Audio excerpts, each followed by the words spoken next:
Hi, I'm Moo, owner of Moo's Jewels on the Beach. I have a passion for making jewellery whilst on holiday, hence the name Moo's Jewels on the Beach. Are you saving towards a dream holiday in maybe 3 to 5 years' time? As a member, I can save you money, which means you can go away in as little as 6 months. I'm part of Team Dragonfly Voyages. We are in business for ourselves, but not by ourselves. Not only can we make once-in-a-lifetime holidays a reality, we can also save you money on everyday life too. A better life requires a better way. For more information, join our Facebook group and have a chat to myself and the team. Join Trevorium to save money. But I stay with Trevorium because I love the community, love the tribe, and just love having fun with all my new Trevorium family. So if you're looking for adventure, if you're looking for a fun way to enjoy life, to make money, to travel better, to travel more, and to travel for less, this is the place to be. So join us today and come and see what we're all about. This is the most amazing thing you will ever come across. So I will see you on the beaches of the world. Bye for now.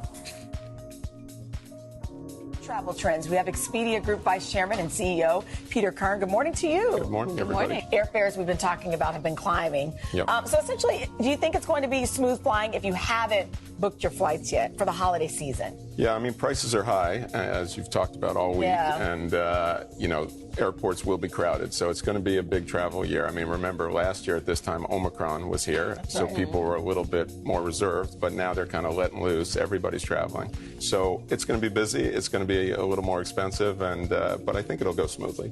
Looking big picture, I mean, are we at the point where we have officially rebounded to the point where we were before the pandemic? Well, not 100% of the flights are back, but domestically, we're pretty much there. The routes are a little different. But we're seeing basically back to normal. We definitely had higher service problems during COVID. All the airlines were dealing with it. And as you all talk about regularly, it's hard to hire people. Yeah. Inflation's been growing, so the airlines have gotten more expensive because of fuel costs, because of people costs. So what you're seeing is, I think, a return to this normal. It's going to be pretty good for a while, I think, but we did have some peaks where it wasn't great. Yeah. Speaking of inflation and just the economy on a whole, would you say people are booking travel differently than they have in the past? There are some slightly different trends, but what you're seeing is everything's sort of coming back now to normal. Like cities are back in a big way. We're seeing events coming back next year. There's the Fringe Festival in Edinburgh, World Pride Day in Sydney. Like those things are driving travel again. So it's pretty much back. There are a few new interesting trends about people going to the West more, things they discovered maybe during COVID. But by and large, cities are back.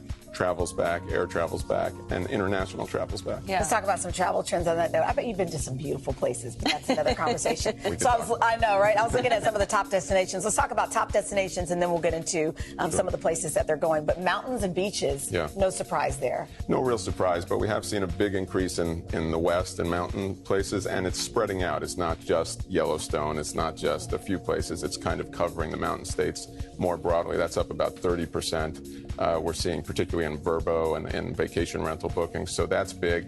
And beaches are big again. And, beaches are a place, we talked about how expensive things are. Miami, San Diego, there are some less expensive flights to some of the beach destinations during the holidays this year. So not all flights are created equal, not all inflation's created equal. And last but not least, Scotland, Portugal, and Japan. Yeah, well, Scotland's the Fringe Festival. That's going to be big. Lisbon was a popular destination pre-COVID, and of course, Japan's just opening up. So Asia's really just opening up, and that's going to drive a lot of probably Americans and people in Europe to go there because they haven't been able to go. Peter, thank you. Thank you so much.